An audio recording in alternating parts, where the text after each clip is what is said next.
Yeah, kitty, kitty, kitty. Can you help me, please? As a director, how do you feel you bring together the visuals of the film to create the vibe that you're looking for? Because I feel like Strange Darlings really creates such a tense atmosphere. It feels familiar, but it also just feels so fresh. So how do you push yourself to do that? The approach with this one was always that we should really immerse the audience in feeling and like just a bath of feeling, right? So the colors were very, very important, and the mood of the movie and all that was more important to me than anything else. So I knew that, you know, I had to get a great production designer. Yes. Priscilla Elliott came on, and we talked a lot about controlling color and being disciplined. And we started off, and we talked to obviously Giovanni Ribisi, the cinematographer, about the same thing, and Rudy Rojas, the costume designer. We wanted them all to work in concert because we knew that if we could control the color and the look and stick to those rules, that the movie would have a very specific feeling that would be indelible and forever for people who saw it. And so, you know, bringing those people in was key, and then just finding. We started off with this mission statement. It was blood on the flower bed.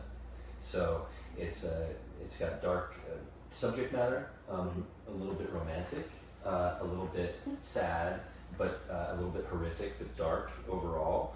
But we wanted that darkness to be beneath a facade of beauty, so that it would come through, and stand out, and contrast as much as possible with what you were seeing on the screen. Yeah, and it is. It's truly beautiful to look at, and it almost feels like it's a place out of time, and especially when the music comes in, and it comes in so strongly during certain scenes, but it feels like a quiet film during certain parts as well.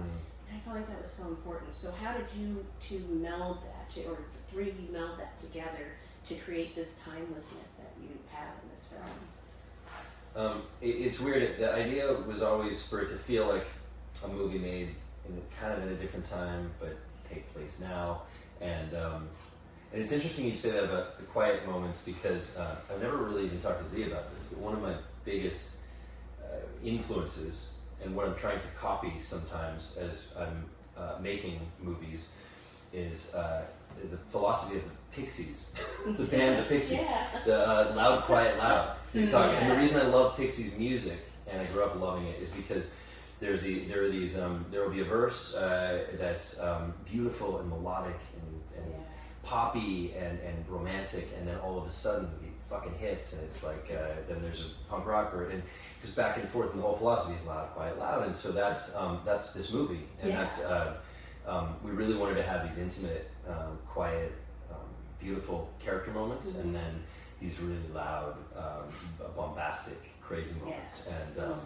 And Chris likes bombastic and loud, so like all that's Times Square. But I knew, and that's the other thing. Craig DeLeon, who did our original score, his job was to be the loud, and her job is to be the quiet, the sex. And so, I'm just a ghost. Yeah. But you can talk to Z about her music. I just think it's so perfect. And Z, how did you strike that balance for yourself to bring in, you know, from that hard element of the score, and then to bring in that softness that you weave through it? I mean, what's crazy is that when I was writing these songs, like, there wasn't a score. Also, I wasn't seeing anything. So I was just, like, honestly, I think what made these sort of songs so easy to write is just like, I read the script and just, I felt like I could have written it. I wished. But it just like, for whatever reason, probably would have been better. We just you like, heard her lyrics? Knew, I don't know. I just like felt it in the deepest part of my being. That's awesome. And and also like, I, more than a lot of people, like have so much empathy for like the characters in a way that like, I don't know, I do watch this movie and find it like very romantic and very sad, and like the quiet parts are the things that really feel like the most a part of me, in a way that it just made these songs like sort of easy to come out. Yeah. Well, those are the parts that you most connect with this film. are when it slows down a little bit and it gets a little quieter after an intense scene with these characters. And you find yourself kind of examining how you feel about them at each junction and each check-in. And I feel like that is such a cool way to tell that story and to tell these individual stories that come together. Thank you. So, yeah. Thank you so much. And it really too, like the thing with the colors and the set design and all of it is sort of the same thing with the music of like really comprehensive world building. Like as soon as you step into this film, like there are rules to our personal reality. In our reality, I write all the music in the world. Right. Like even the song that's playing on the radio, his mother is singing. It's my song. Like there's beautiful. So much attention to detail from the music to the aesthetic to all of it that is like, that is the art that I love the most, is like people who are crazy enough to write every single rule of reality themselves. Yes. It's like, that is the happy place. We are control freaks. Right. Buffalo 66 is good. Buffalo 66 is a really good example of a film that I haven't thought about in a while, but that felt like it was naturalistic in some ways because it was like modern, but it was a total world. It wasn't a sci-fi movie, but it was he built a world in that movie, and the music and all the set design. There was something cohesive there, and so as in Magnolia, Harold and Maude, and so I knew like if she was going to do, if we were going to build a world, the idea of having one artist do all the music. Was great, and it was her idea.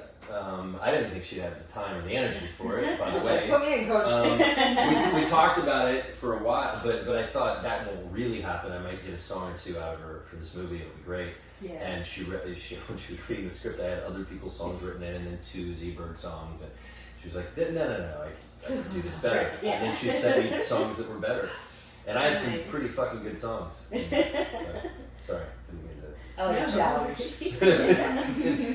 Well, do you feel like, I feel like watching it as someone who's from Las Vegas, there's a bit of a Vegas thread through it. There's just that influence of color and that kind of out of time feeling where you can't really place the time period unless you look at specific I think that's a really good call. I'm obsessed with Vegas. Because my mom is from there, so I grew up going to Vegas and hating it. I just remember the heat. And then I was on tour once. My band was touring with Muse, and Blender, the magazine that no longer exists, did a piece where they would give you $1,000 to do whatever you want, and they'd write a piece about it. So we got a bunch of mushrooms and a bouncy castle in the middle of the desert. Chris has never done mushrooms. And driving back through Vegas in this stretch high out of my mind, I was like, this is the most beautiful trash pile in the world. I love it because everything looks like a miniature model blown up into real size. There was no Nothing fear or is loathing? real. I was just like, it is a literal oasis. And it is deeply dark. But like this movie, it's putting the darkness into daytime. You know, it's like it is so bright and it is so out of time and loud and odd, and it's deeply permeated with darkness, but in the brightest possible way. Yeah. I love Vegas. I can feel that love and I appreciate it, but I like That's you great. guys. I feel like We live in Vegas. Right? I don't live in It's Vegas anymore, but fine. we've lived in Vegas. Right. You know how we feel about Vegas. right. I feel like when you grow up there, you don't really love it, and then you appreciate it for what it is later. Yeah. Chris, what attracted you to be part of Strange Darling? I've been working with JT for seems like forever. You have no choice. He's mine. He chained me to the desk before and I told him I had a little food thing. Every time I made a good edit, Yeah, it's like a little a piece of food hamster, would come you know, down. People might Yeah. believe that. Be careful. It's actually in a movie that I did a long time ago.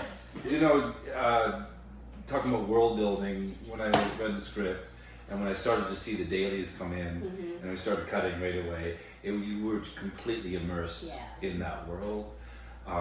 And, you know, watching Willa's performance and Kyle together, I mean, all of them is, you know, Willa's performance was just completely off the charts. Absolutely. I've never worked with anyone like that before. Yes. And for me, Z's music was really, that was Willa inside. It's her voice. Yeah. So when we were working with Very cool. conflicting good and bad or whatever you want to call it, dark or white. We had Z's music, and then we had Willa, and then we had Craig's bombastic, And the demon. Yes. and the demon, and the way Craig recorded these old synths. He Yes. recorded all this stuff, and then went to Sunset, and he put Marshall amplifiers. He doesn't want us to give away his secret. Oh, Uh, all right, okay. He Strike that. There's a revolutionary sound with modular synth that was recorded at Sunset Sound, not to be mistaken for another great place, Sound City. No, he recorded it there, and it's just a really unique sound. I think the score, because Yeah. we didn't want that sort of 80s synth electronic sound. It's great, Yeah. but it's We want they something rehashed it in scary as Yeah. scary Yeah. as fuck. Yeah. And it is. degraded and perverted. Yeah. We didn't want. I mean, like It Follows is one of my favorites, but Yes. they brought that sound back for that movie, and it's one of my favorite scores. And we just didn't want to repeat replicate something that. or Yeah, try and you wanted rip to something build on off. it. So we wanted to find something new and organic, and Mhm. somehow it sounds just like something dead and broken and like struggling to stay alive. It's a truly horrifying noise, and when it came Yeah. out, as someone who's Critical an of that. anxiety Yeah. sufferer, Yeah. instant anxiety, and I would just tense up. Right. But it prepared you to know, like, oh, shit is popping off. And I love that feeling too, and I think that's something that's important when you're watching, either a horror movie or something that is suspenseful, is having that like close quarters, just beat down, where the movie seems to close in on you at certain points, and then it gives you a little room to breathe, but not enough Mhm. that. And that's truly down to all of you, but the editing as well, in Thank you very creating much. that environment of tenseness. And She mentioned the editing. Nice. of course, Yeah. the editing He is says that good important. editors are never mentioned because nobody They notices. shouldn't be. They shouldn't be. Yeah. No, that's the That's thing. what I think. We If just. someone mentions the editing, I then love it haven't when done people my mention job. it. See, I should be studied seamless. the shit out of Chris is every he's little such a thing, brilliant so- editor. Yeah, and truly, it's important to have someone who is brilliant like Chris that is bringing the film back together. Because you've got all those components that you guys are doing along the way, but then you're the glue that is fusing it back in and creating that movie. So I appreciated just how Well, thank you very much for fucking saying that. awesome Let's it just was. keep talking. Chris deserved this. Like he never. You do. It's Take crazy. accolades. He's brilliant. He rarely gets credit because nobody can say it's so seamless what he does. that Yes, nobody yeah. notices. But people But should it's figure also it when out. you're working with a script like this, when you're looking at footage like this, when you have It's music easy like enough. Z's and Craig's. No, the way I do it is I It's just quite shoot, easy. and I just send him a massive film, and I'm just like figure the story. That's not true at Yes. all. He sends me exactly what he wants on screen, which is the beauty of I it. do try and make his job easy, but he's the reason the movie ends up So, being smooth. I If it- love if it it. does. That's an interesting place to go. So, as an editor and as a director, and then with music, how partnered together are you? I mean, I know a lot of films. We it's clocked so some separate. hours. She was in the editing room. This was different. It was different this time A lot of around. work. Yeah, A lot of work. because we were building scenes around her songs sometimes, Mhm. and I mean we already knew what song was going to be what scene, but sometimes we wanted to cut it so it would work with the song, and I don't have the luxury of. I was joking. I don't have the luxury of shooting because we're shooting film.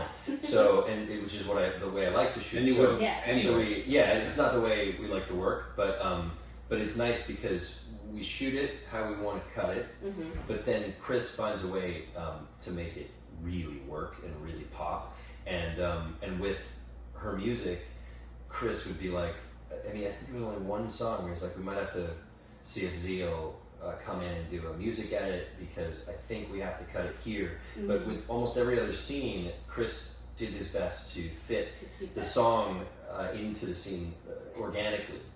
And we would cut for Z's music in a lot of situations. That's really cool. Yeah. It is. Yeah. We don't normally get such treatment Yeah. as musicians. Well, music for me has always been such an important part of the film, and So important. it gives you exactly what you're looking for as a person, whether Mhm. that's the emotional thread or just the hardcoreness of it. Mhm. And so, it was just beautiful to hear these songs and it brings you back down to earth, and that these people are people. You know, we often see movies like this, and we think of them almost like, I think superhero genre has kind of ruined us lately. Yeah. So we're creating these massive villains in our heads and forgetting that these are humans doing human things to each other. That's exactly what we want people to get out of this. That's Yes. it. That's like the main point. Oh, yeah. So it's just very really beautiful. rewarding to hear you say that. Thank you.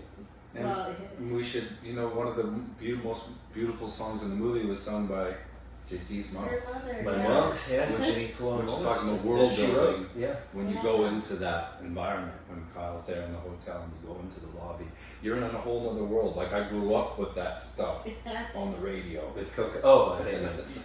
No, I thought you meant cocaine. You're, No, you're like kind of pushing Ad to see what Murphy. he's been doing in his youth. KCCW radio. He's on Nelson cocaine Mandela. right now. Kidding. He would never touch the stuff. No, there's Well, it is- some drugs in it. It is my dream, and as they know from like, I made a 4-hour playlist for just like our party last night. I've become such a psychotic control freak about like, I make a playlist for everything I do. That's great. So being able to be in a project where I'm like, I get to write all the music in the world. This is my dream. Because I'm Have the ill. control. Yeah, it really gives you the illusion of control in a chaotic world. It's going to be a great album. That's the reason we make. I mean, it's the reason I make movies, or I direct movies. Maybe the reason you like. I need to feel I have control over something because life is. I mean, this is gonna get way too existential, but no, it feels good when we're doing it. You know, when we can control. If you can control the color, you can control the shots, you can control the edit. You know, like when we have some control over what we're doing in these movies. To me, it's a bit therapeutic because we have no control over anything else, including how any of you react to it, right? Yeah. So whenever somebody reacts favorably, I'm just so humbled by it. Like it's really, really cool because it's not guaranteed with my stuff ever that people are gonna like it. It's really not. So I take what I can get. Yeah. Last night I'm like, here comes the movie. I like it, but some of the shit I like, nobody else likes. So. I feel like that's healthy though. It's a boundary you've set with yourselves too to maintain that you love it, but you know that other people might find it fucking weird. And but why would you make something normal? That's not fun. Why would Also, I think we physically I think cannot. the I really. this film is that there's a empathy deeply rooted in it, and that's why we're getting the reception that we're getting. Yes. Because it's Is really it getting good reception? pulling. Oh, yeah. So far, so good. Can't wait to get out there and see if there's any buzz. I mean, you on know what Fantastic Fest when you're walking out of screening, you can hear people like, oh, that's fucking awesome. Oh, that's great. I want to watch it again. When's it playing again? I love it here. Craving This to place is talk so to good. people. Like when you see people run out the door after your film and they immediately want to go and talk to their friends, that's how you know it was just everything that they needed. That day. It's so great. Yeah.